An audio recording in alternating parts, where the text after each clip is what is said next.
Which, without a doubt, is the most comprehensive handbook for making the human form of life successful. Now, I wonder how many of you have thought about what constitutes a successful life. None of you, I'm sure, wants to be a failure, right? You want to feel that your life has some value. So how is it that your life should be evaluated? This is a good point for us to think about. But consider, please, that evaluating your life could very well depend on criteria beyond your own making. And this may feel a little uncomfortable for us. My life should be evaluated by me according to my standards. Some or other, we have this notion that we should be the lawmaker, the judge, the jury, and the hangman for our own life. After all, it's my life. Who can decide for me what I should do? Who can decide for me what is good, what is bad? All that should be totally under my control. Now let's consider your whole lifespan. We were speaking a few days ago about regrets. Certainly there'll come a time when everyone in this room will leave aside the present body. Now, how would you feel when you're about to give up your body? Or let's say you've been given notice that you have a month or 2 or 3 to live before nature reclaims your body through terminal illness. What would be your internal state? What would be going through your mind? Persons who work in hospices dealing with terminally ill patients, they say that first of all, when you get the news, he goes to the doctor, he does a checkup, calls you into his office, and then he clears his throat. And you know something is up. And so you're informed that indeed this body has an end. Hard though that may be to believe, my body is coming to an end. How can that be? That happens to everyone else.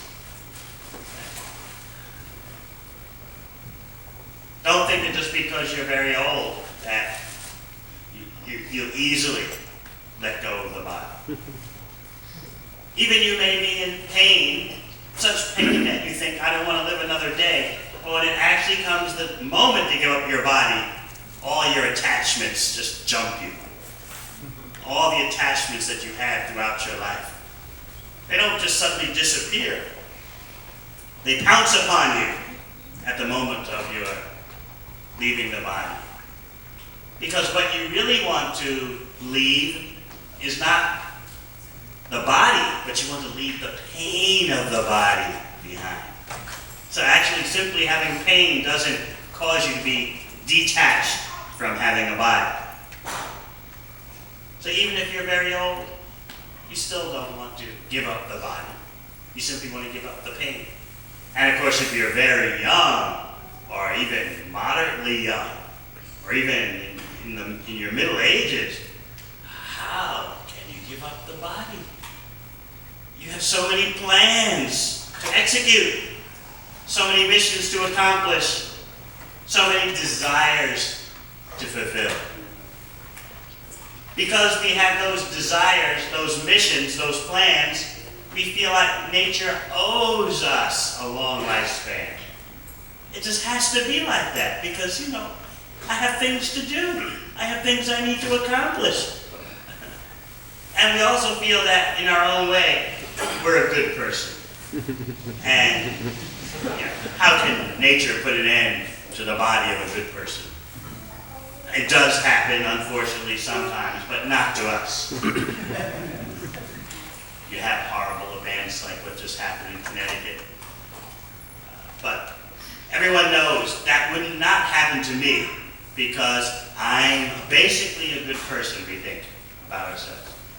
We think that we may not be the best person, but we're not the worst, right? We're not saints, but then again, we're not the worst sinners, so the world owes us opportunity. Can you see how you're feeling like that? I mean, I'm here. I'm alive. I've got things to do, places to go, people to meet. Surely the world will allow me to fulfill at least 90% of my visions. I don't expect perfection. I'm modest. I'm humble. I don't expect 100%. I'm realistic. But 90%, that would be acceptable. So we all have that feeling that the world owes me something. Remember when you were a teenager, you felt that the world owed you a wonderful, passionate teenage romance. Right, because you're a teenager. It's got to happen. And then maybe if you, later in your life, you graduate from university, and what do you feel the world owes you? The world owes you not simply money, but a fulfilling job, a satisfying job. It's got to be there, because after all, I went to college. So where is the fulfilling career that is meaningful? And of course, where's the money? And then, as the years proceed, you feel that the world owes you the dream partner, the dream relationship. Because the hormones in your body are demanding things, and so you think that those things must be fulfilled because I'm feeling for these things.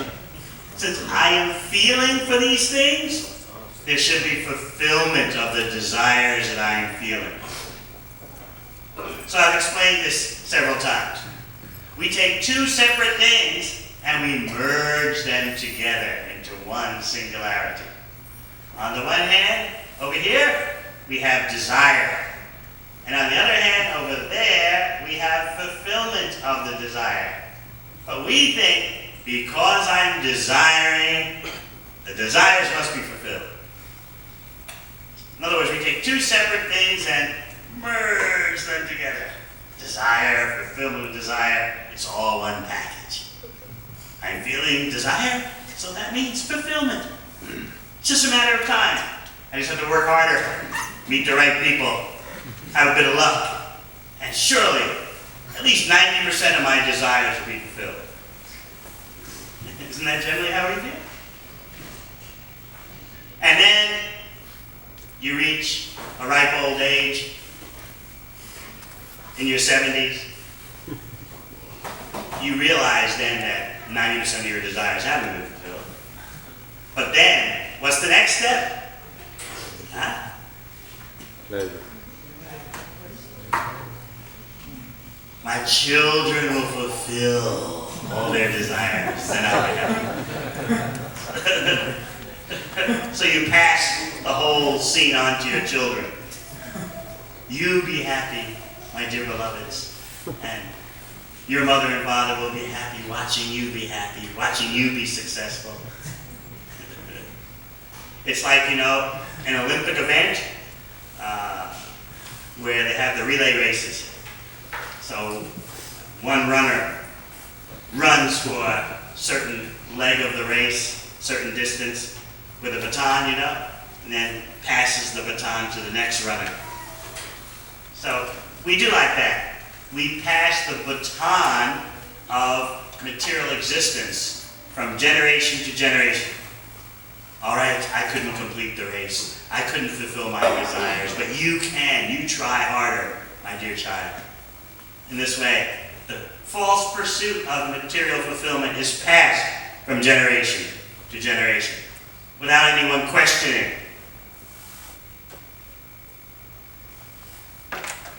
So what are the regrets that you feel?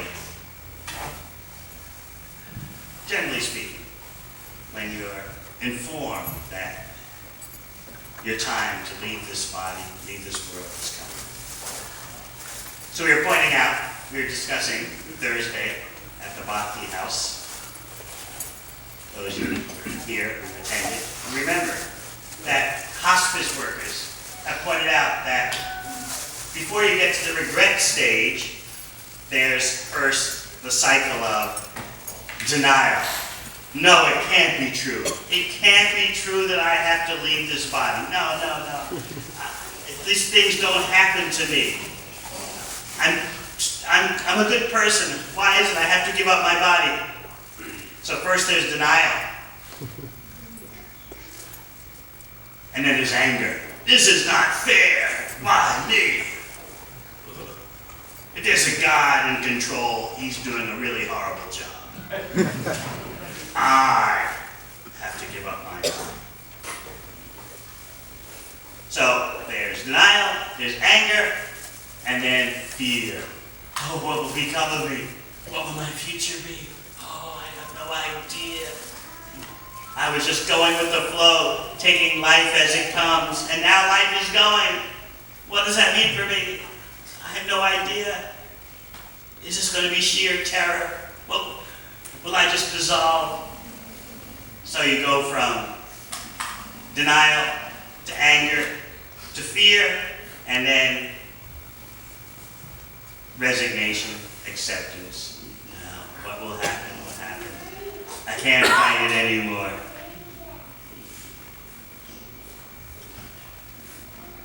So I was explaining Thursday at the Bhakti House that reactions can take different forms according to the particular local situation that you're in. For example, the USA is known as, at least abroad, is known as a religious country due to a high percentage of external religious affiliation, nominal religious affiliation. So, often when people get the news of death coming, they get angry at God. I've worshipped you, I've sang hymns, I've given donations on Sunday. How is it that I am dying? So they get angry at God. In other countries that are more secular, I spend a lot of time in Australia and New Zealand, where there's very little trace of Christianity left. So there, people don't get angry at God. Why? Because they never think about God. But they still get angry. What do they get angry at? The government. We pay high taxes in these countries for health care, and the government has not fulfilled its pledge to understand all diseases and eliminate them. I'm dying, it's the government's fault. You see, they don't have the controversies in those countries like UK, Australia, New Zealand that you have here about healthcare. They think the American thing about healthcare is crazy. I think everyone should be entitled to healthcare. So therefore, Since everyone's entitled to health care, they blame the government. I'm dying. You failed me. I paid my taxes, and I'm dying. It's the government's fault. They don't blame God, because they don't believe in God. So. Now let's look at the regrets. We discussed on Thursday the top 5 regrets. Number 1, why did I live my life according to everyone else's expectations? Why wasn't I more true to myself? Can you see yourself perhaps having that regret at the end of your life? I lived my whole life based on what others wanted. What about me? It's too late now. I'm at the end. I can't reverse the film. I can't do a rewind. Why wasn't I more true to myself, whoever that self is? Another regret is, why did I simply work so hard? Why didn't I allot my time for other things that are more meaningful? I allowed myself to be locked into a cycle of just work. The work-consumer cycle. Work, buy, consume, die. Why did I let that happen? Now, at the end of life, I have no strength for anything. Work life took it all out of me. What's another regret? Friends. I didn't keep up with my friends. I had good relationships. I had nice friendships, but due to working so hard, due to family complications, divorce, remarriage, this, that, moving here, moving there, compared to the world average, Americans move more than any other people, changing locations constantly. So you leave aside friends again and again. And then when marriages form and split, whole constellations of friends are often lost. So this is a big regret at the time of death.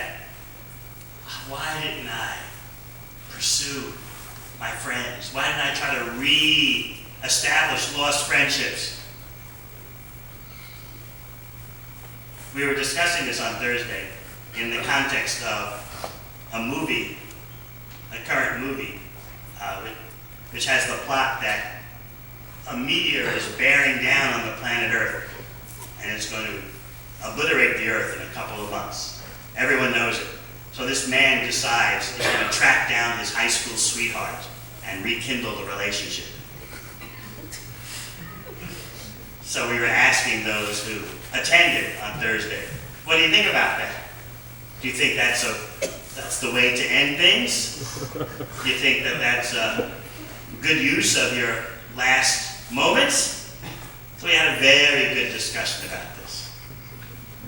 So you see, we want everyone to understand that Bhagavad Gita applies to real life. It's not some pie-in-the-sky theoretical metaphysical text. So we like to talk about the bhakti knowledge, the Krishna conscious knowledge, in terms of our everyday context. So one of the main regrets people have when they're informed that their time in this body is up is, my friends, why did I let my friendships slide away? Another regret is, I should have acted more for my own happiness. I should have made that the priority, my happiness. Instead, I was living too much for the sake of others, worrying about others being happy. What about me? I never really focused on me and my happiness. Of course, Bhagavad Gita will inform you that how can you focus on your happiness when you don't know who you are? So these are some of the main regrets that people feel. Based on not knowing what to do with the life now, that means we don't know what to do with our life when we're alerted that it's time to leave this world. So this is very risky living. And Bhagavad Gita is trying to correct that extraordinary risk of living a life in which we don't know what we're doing or why. So, what Krishna is explaining to Arjuna in the 4th chapter of Bhagavad Gita, text 2, is Evam parampara praptam imam rajashayo viju. We'll do this first half of this verse. This supreme science was thus received through the chain of disciple succession, and the saintly kings understood it in that way. Now, the important immediate impact of this text from antiquity is that Bhagavad Gita is not just food for speculation, interpretation, spiritual, poetic creativity. Bhagavad Gita is actually meant as a guidebook for governments. Now sometimes people become afraid of it. Oh, you're talking about a theocracy.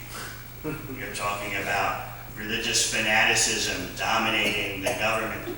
No, Bhagavad Gita is not talking about that. Bhagavad Gita is presenting information, essential information for any sane government leader of whatever calling, of whatever ethnicity, whatever nationality, or whatever sectarian consideration. Bhagavad Gita is beyond sectarian consideration. Now, how could that be so? You might think, well, isn't Bhagavad Gita a Hindu book? Or isn't Bhagavad Gita an Eastern classic? Well, is the sun an Eastern classic? Although the sun rises in the east, is it an Eastern classic?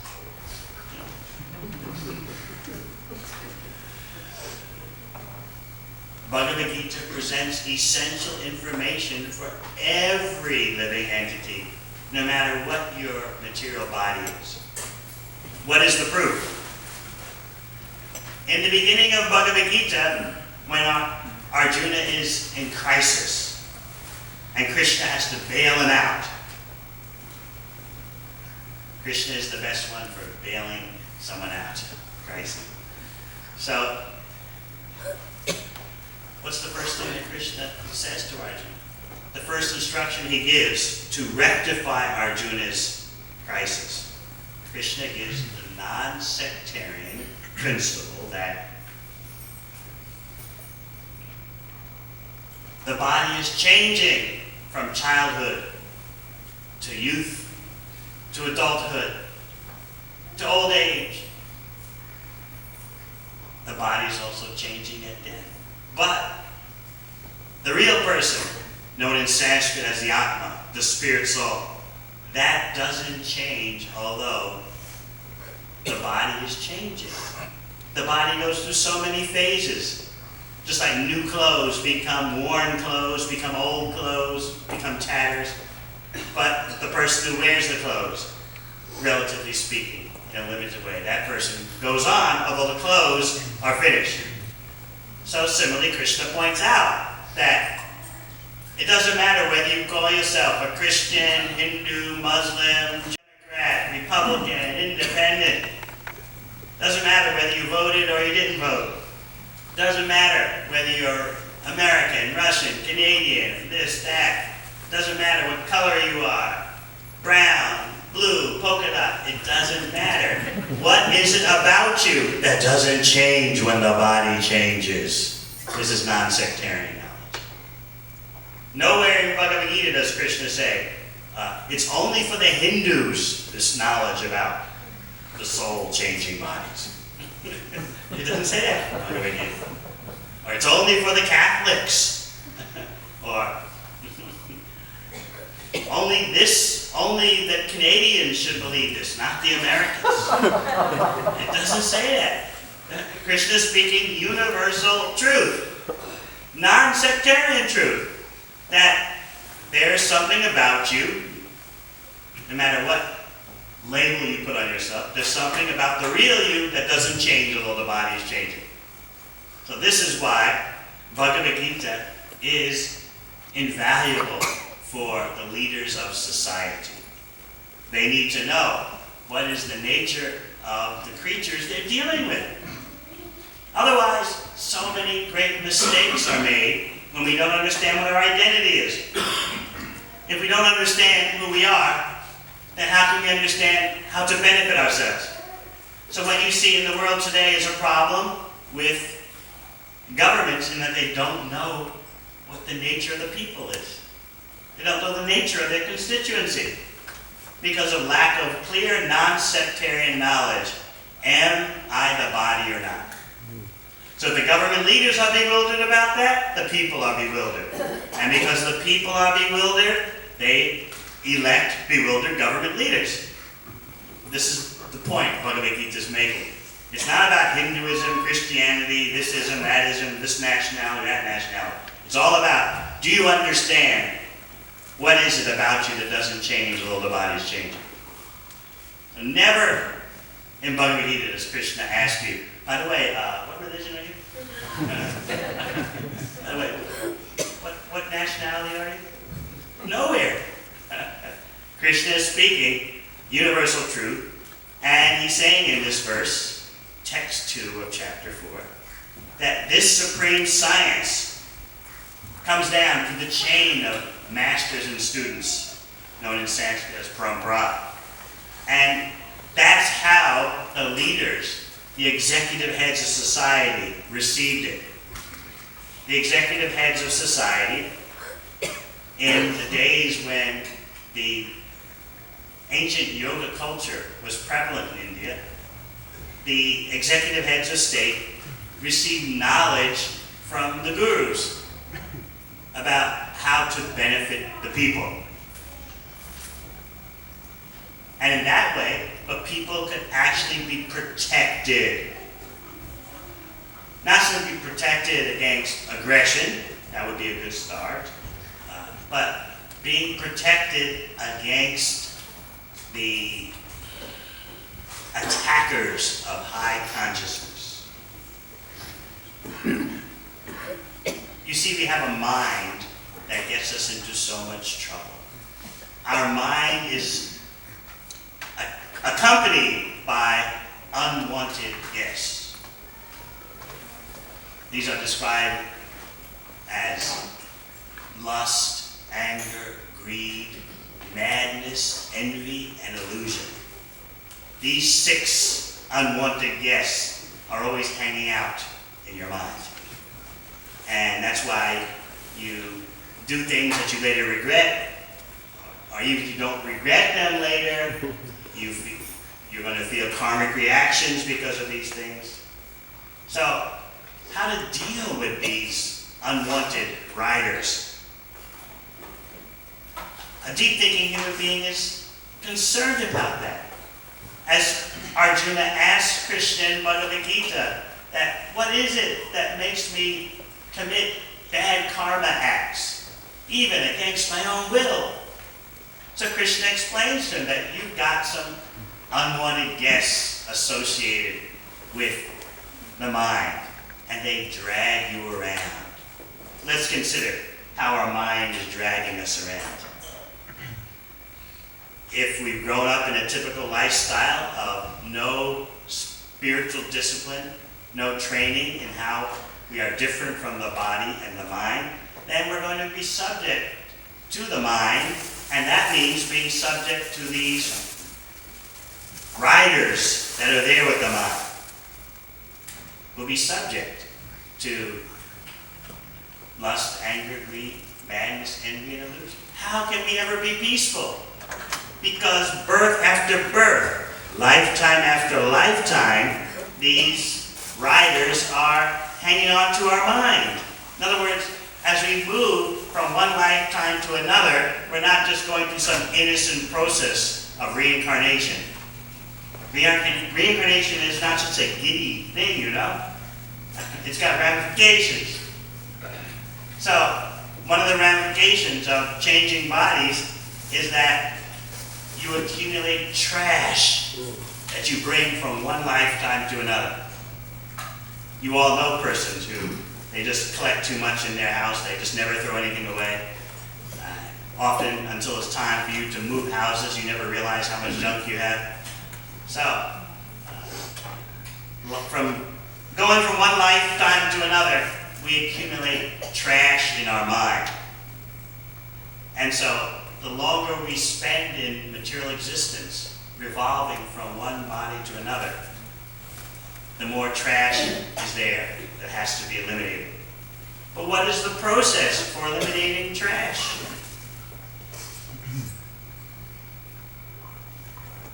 How is it that we are separate from our mind and body? If we don't understand that, we won't know how to deal with all the trash we've accumulated. In fact, we'll take all that accumulated trash as, well, that's just me, you know? Me and my trash, you know? Haven't you told someone, look, you gotta love me the way I am. I mean, you gotta accept my trash. That's me. Of course, in contemporary India, no one says like that, you know. Give them 5 or 10 years.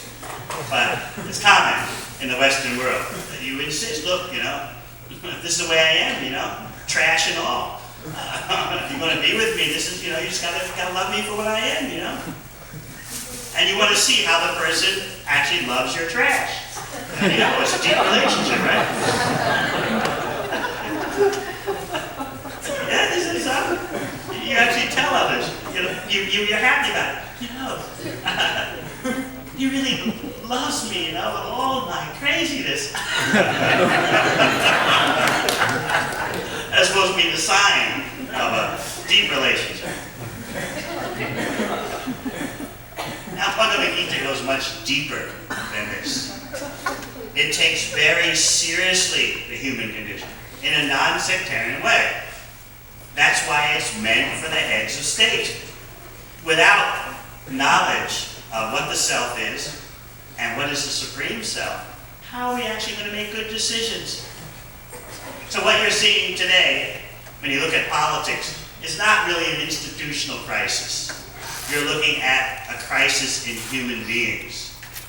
It's human beings that have created the institutions.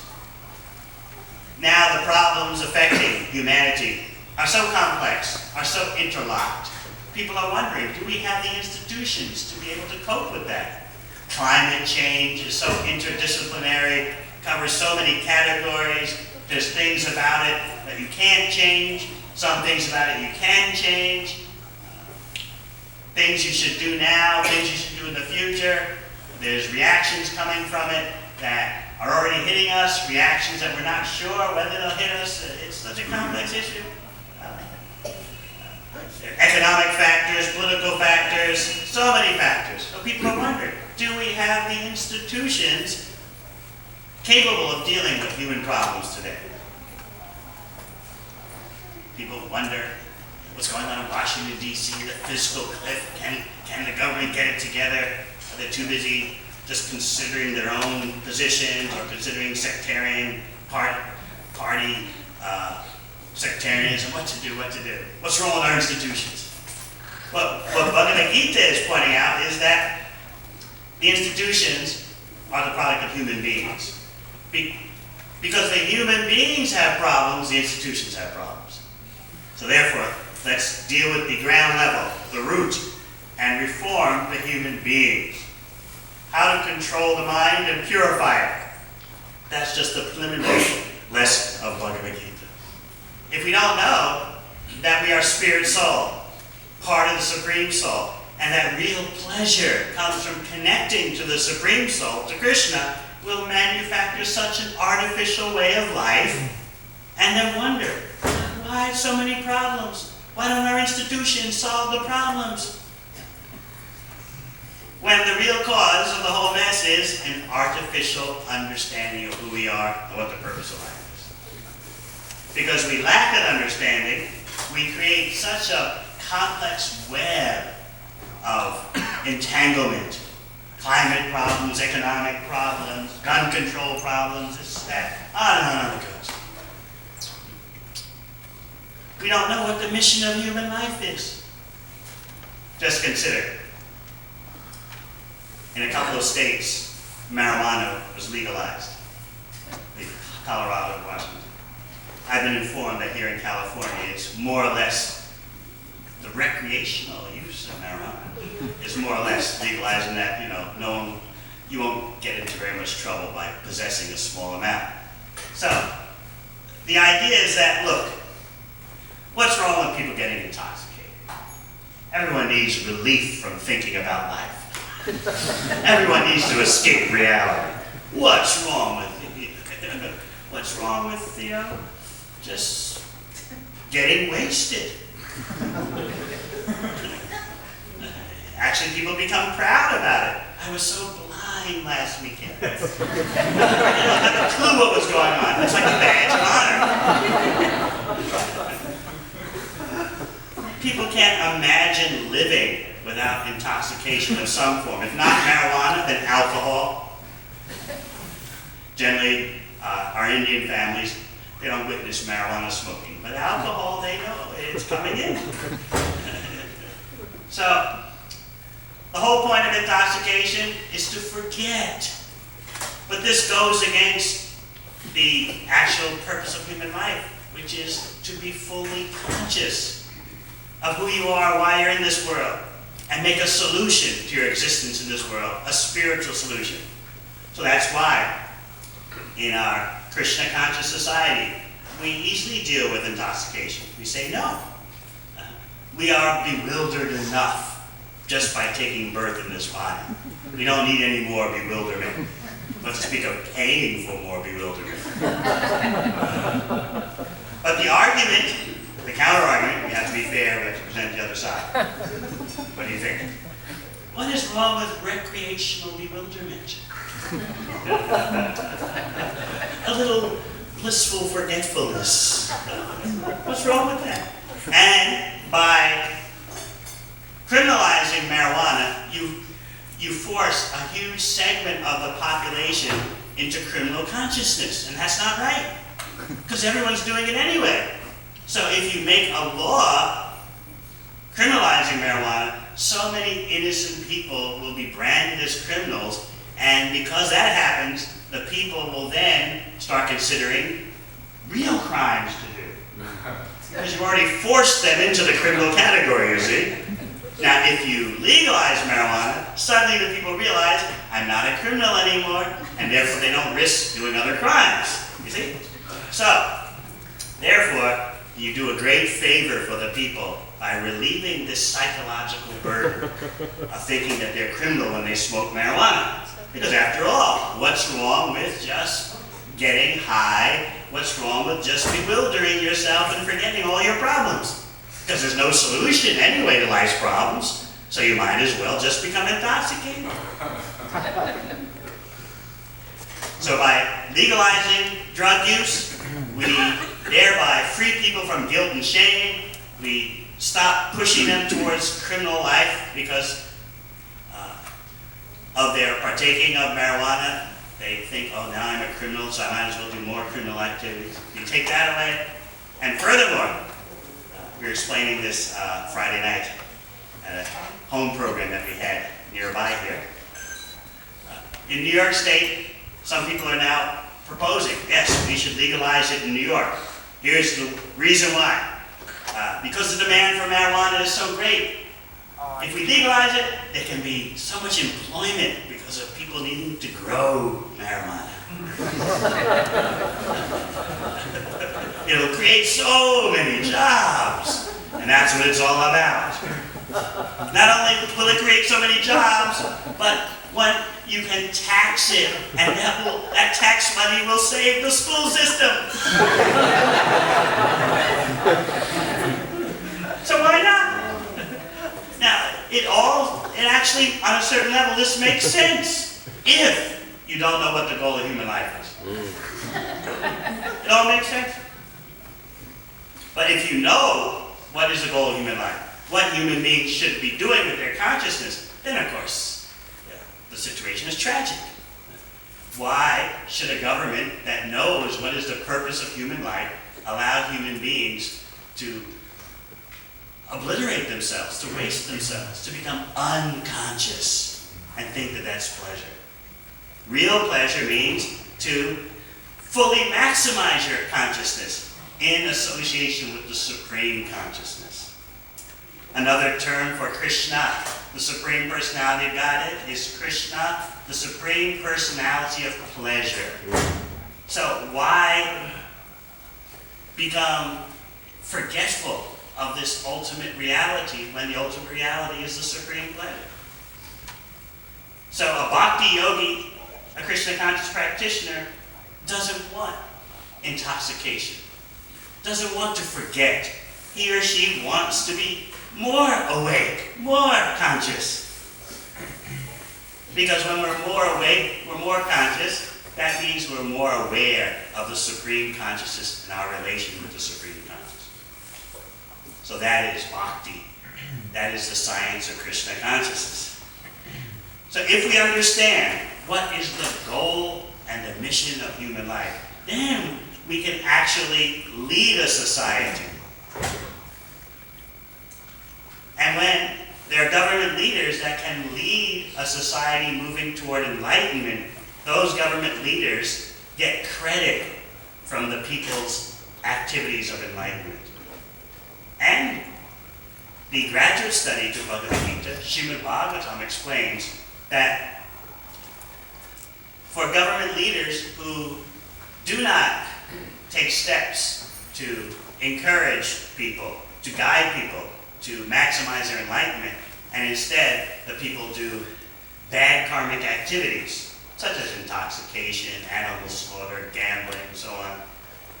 Those government leaders get 1/6 of the karmic reaction of every citizen in their domain, in addition to their own karmic reactions. Now just think about that.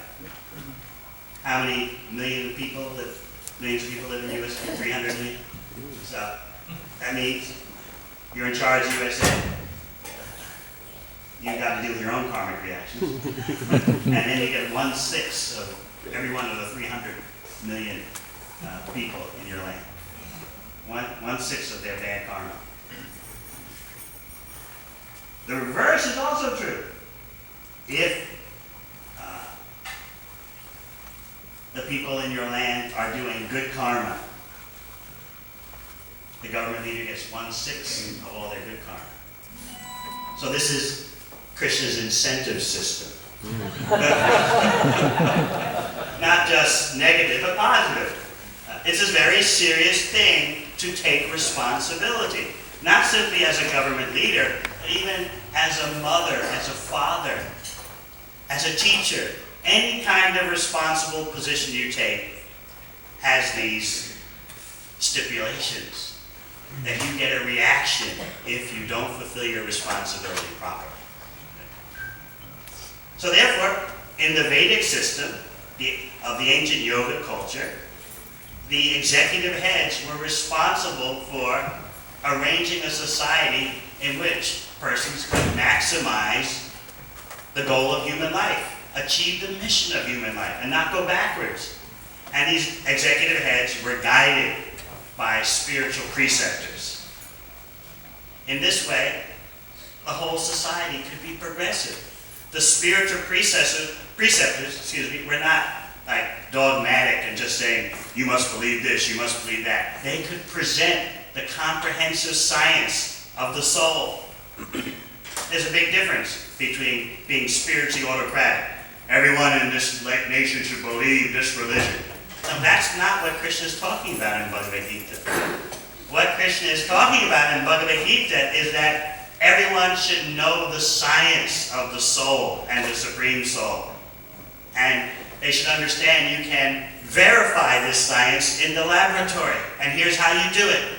Isn't that fair? Nowhere in Bhagavad Gita is Krishna saying you should shove Bhagavad Gita down everyone's throat and they should say, I believe. It's nowhere there.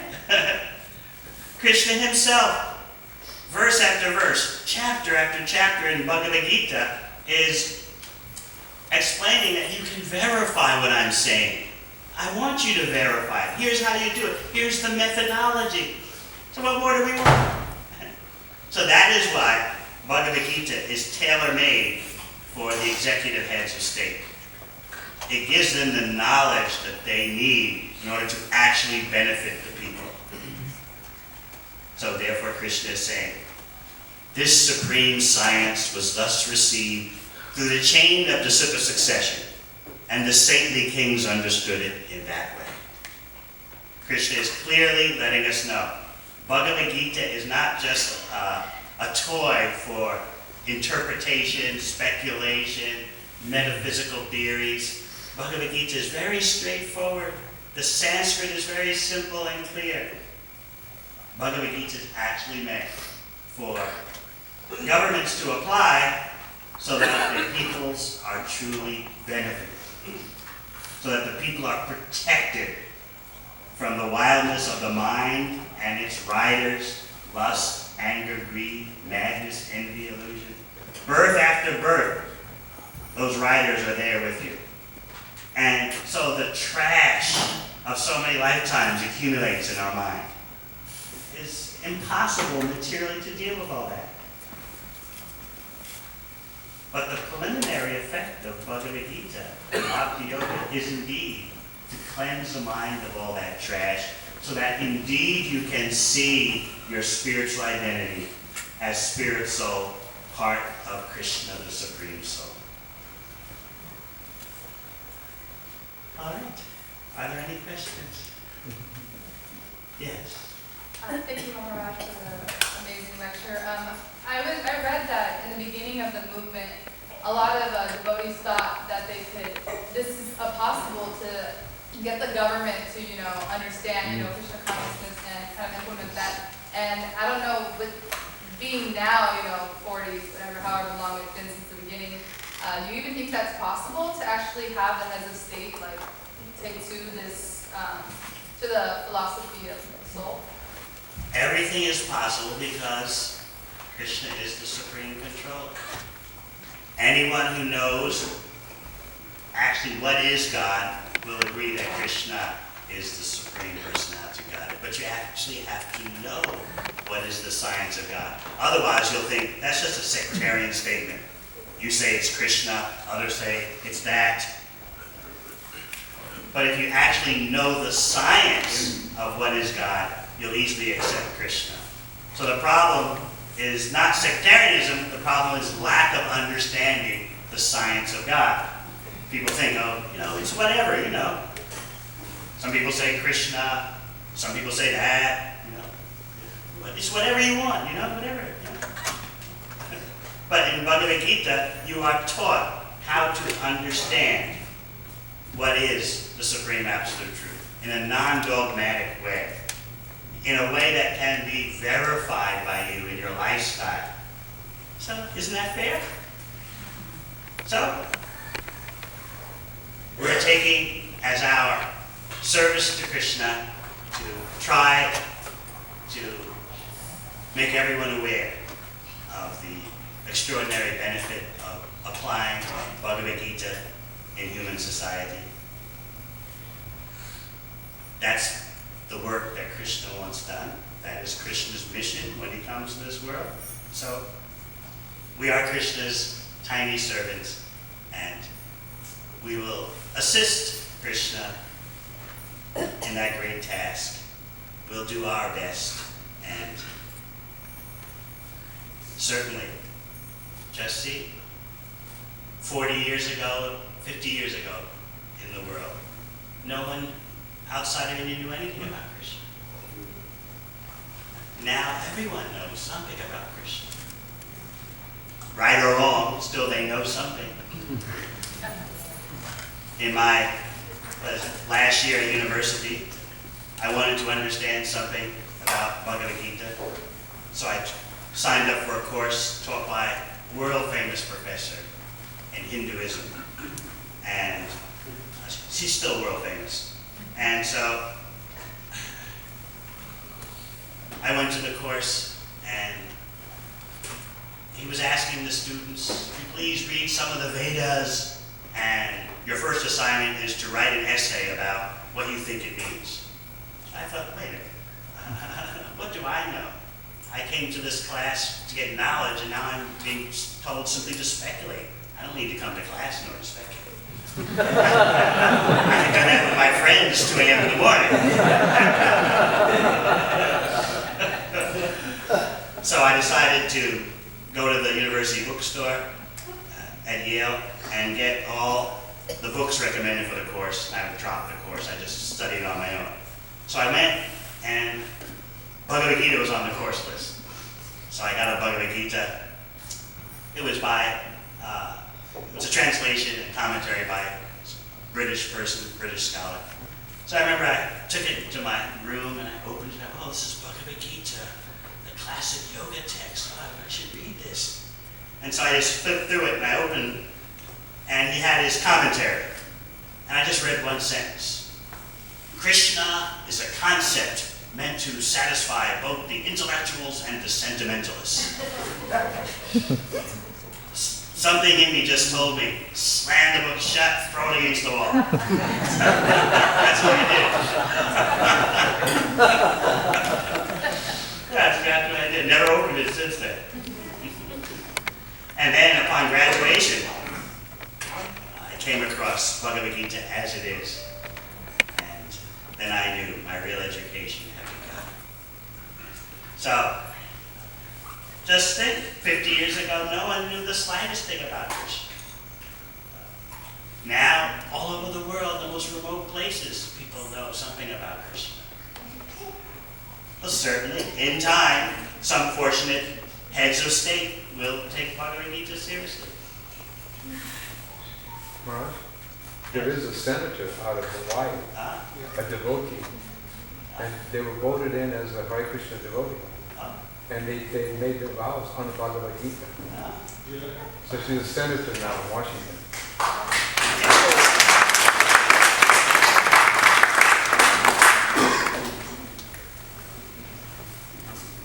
Yes. You talked about some of the trash that we build up and accumulate over lifetimes. And sometimes that stuff can be really hard to get rid of. And how would you suggest this cleansing yourself, or any suggestions to get rid of some of that trash? So he wants to know about the garbage removal. That's why we have the Hare Krishna mantra. That's the preliminary effect of chanting Hare Krishna. It cleanses the consciousness from trash accumulated for countless lifetimes. So the more seriously you take the chanting of Hare Krishna, the more the garbage is removed, and you can start to see who you really are. And then automatically, so many other problems are solved. Your ecological footprint, your greed, your consumerism. So many things are solved simply by learning how to relish the spiritual pleasure in association with Krishna, the Supreme Personality of Pleasure. You don't put so many demands on other people's bodies and minds. You don't put so many demands on the earth. Everything goes better by chanting Hare Krishna. And of course, the real effect of chanting Hare Krishna is that you revive your dormant relationship with Krishna in pure love. Anything else?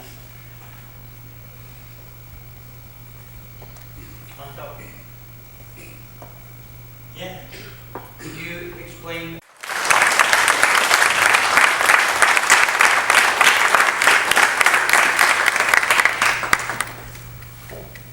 One more question. If we chant Hare Krishna, Prabhupada says he did Radha and Krishna dance off our tongues and go around the universe 9 times. If we were free from impersonalism when we're chanting today, what would we see? If what about impersonalism?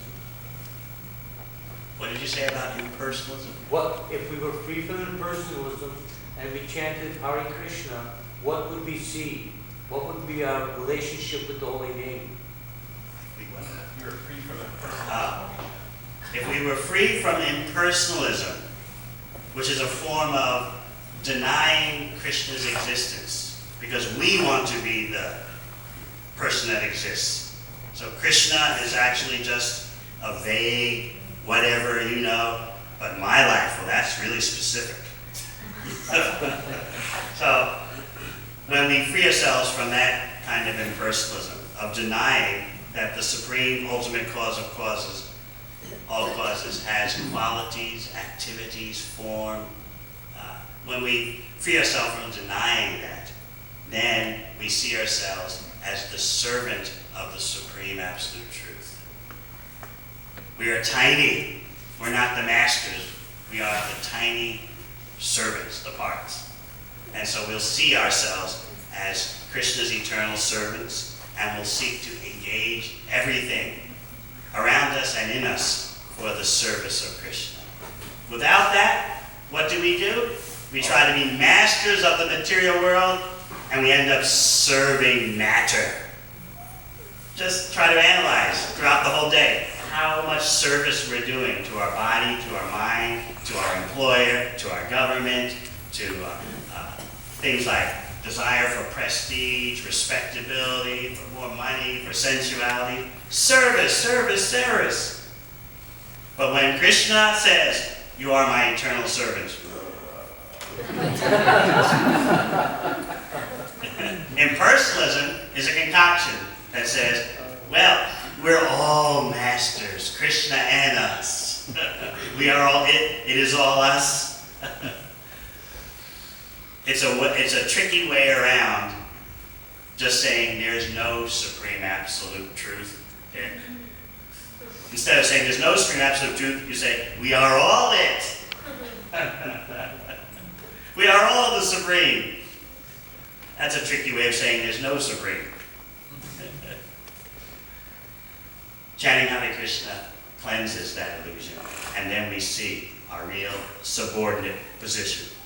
What's wrong with being subordinate if you have a good parent?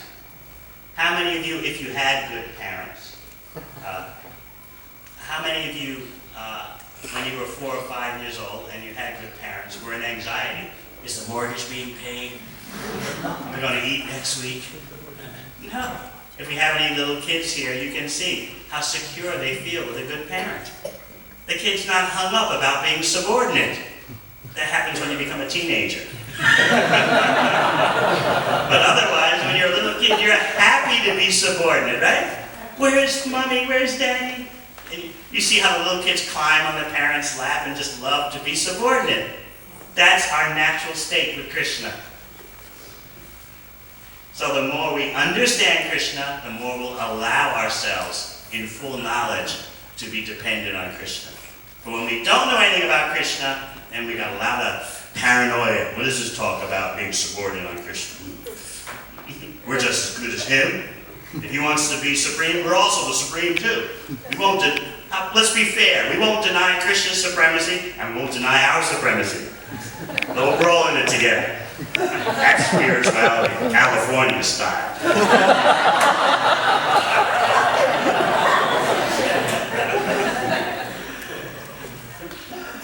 So we invite you all to please consider Bhagavad Gita from a different angle of vision, as a non-sectarian universal text meant to give guidance to the heads of state. And that way the people can truly be protected. Protected not with religious dogma or some kind of Taliban principles, but protected with the supreme spiritual science. Thank you very much. Hare Krishna.